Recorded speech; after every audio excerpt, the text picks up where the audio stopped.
and welcome! Today we're going to have a look at my top 5 best beginner tarantulas.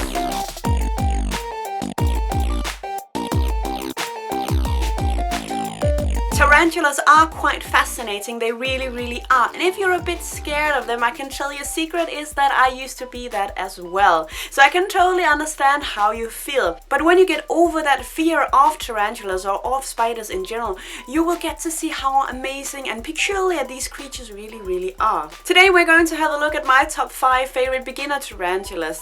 As you may or may not know, there are over 900 different types of tarantulas, and that is quite a lot. So it was kind of hard for me to just pick out these 5, but these 5 are some that I've owned. I have some experience with them, and these 5 are also the one that I would recommend if people are coming to me asking me, I really want a tarantula, which one should I go for? So these 5 that I'm gonna mention are beautiful, they're docile, and they're fairly easy to get your hands on or to buy, you know, because it's not very fun for me or for you if I sit here and I tell you, well, this tarantula is pretty awesome, it's the best one, you should absolutely buy this one, and then you go out and there is no way you can get it. So these 5 are also fairly easy to get. And the next question that I get after people ask me what type of snake or what type of tarantula that you get is, where should I buy it? So I'm just gonna say that very quickly now, that usually I buy my snakes or tarantulas at reptile expos. Now there are reptile expos, as far as I know, in pretty much every country. Now let's get to it. The first tarantula that I'm going to recommend you is the Brachypelma Hamari, also known as the Chaco Golden Knee. Now this is a beautiful tarantula.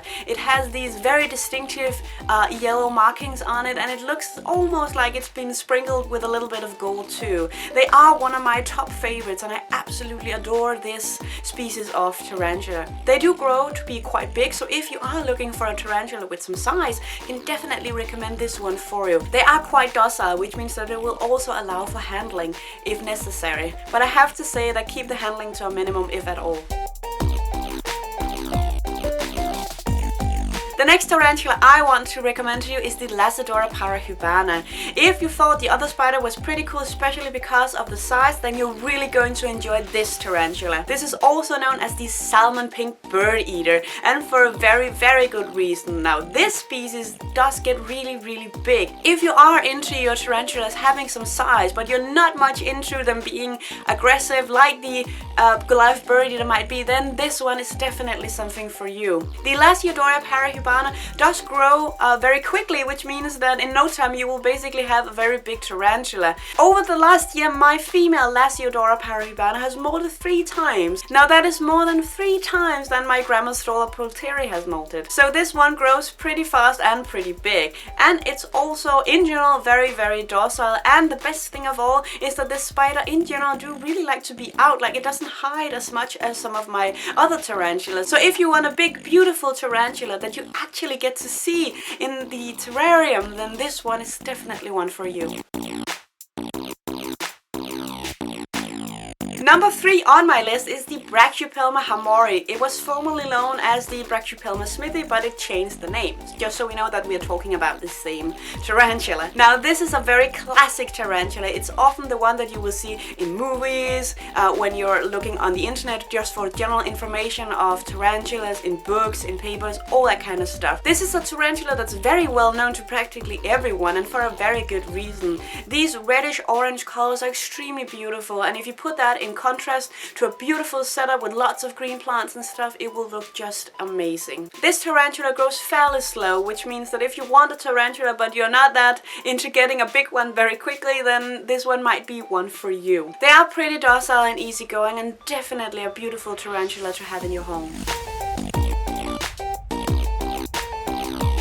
The next tarantula is one that is often recommended as the best beginner tarantula. I'm not gonna recommend it as the best, but it's definitely one that's worth to take a look on if you're looking for your first tarantula. It is the Grammostola rosea or the Grammostola poteri. They're almost identical except for the colors. These guys are known as the Chilean Rose tarantula, and they are quite stunning. They don't grow as big, and they take a long time to grow big, which means that it can take a year even more for your tarantula to molt. So if you want a slow growing tarantula and you have a lot of patience, then this one might be one for you. I actually got one of these as my very first tarantula. Her name is Princess, and of course I still have her. The reason why I don't recommend them maybe as the best beginner one is because that some of them can have quite a temper. If you're looking at, for example, the Grammostrel Pocrebus, you will almost always get a tarantula that's pretty chill. But with these guys, you can be unlucky and get one that has quite a temper, and that might not be very fun for the first time tarantula owner. Another thing about these guys is that they are often seen going into these feeding stops, which means that suddenly for no reason at all they'll just stop eating. They'll stop eating for a couple of months up until a year, and that is extremely frustrating for a first time tarantula owner. But if you know that and you can deal with that, then they're perfectly fine. But I knew that for me, I was getting kind of scared, and you know, I was like, did I do something wrong? What is going on? Why won't my tarantula eat? But when you know that, then maybe that's something that you can more easily deal with. But personally, I think that when you get your first tarantula, you really would like someone who will also eat on a regular basis. These guys are also known as a pet rock, which means that they will often stay in the same position. Most tarantula actually will just stay in the same position all day. They don't really do that much. But certainly a gorgeous tarantula nevertheless. And if you are looking into getting several tarantulas, this one has to be a part of your collection because it is just one of the best and well-known tarantulas out there. Last but certainly not least is the Grammostrel pulchra. Now that is what I call an elegant tarantula. Just look at how beautiful this one is. It is known as the Brazilian black, and I really adore this type of tarantula. It's extremely beautiful, has a pretty good size, but it doesn't grow too big. They're usually very docile as well, will also allow for handling, and overall they're just fascinating. They're an absolutely beautiful type of tarantula. These guys will also be out most of the time. Some tarantulas, as I talked about before, really enjoy digging and hiding away, but this is also a tarantula that you will see out in your terrarium. Alright guys, so these were my top 5 favorite beginner tarantulas. I really do hope you enjoyed this video. If you did, please give a like, subscribe if you would like to see more, and so on and so on. I'm really curious. I would really like to know what tarantula is your favorite, and maybe you have some that you would recommend to new beginner tarantula owners. If you have, please put them right down in the comment section below. I would love to hear from you. Thank you guys so much for now, and bye bye!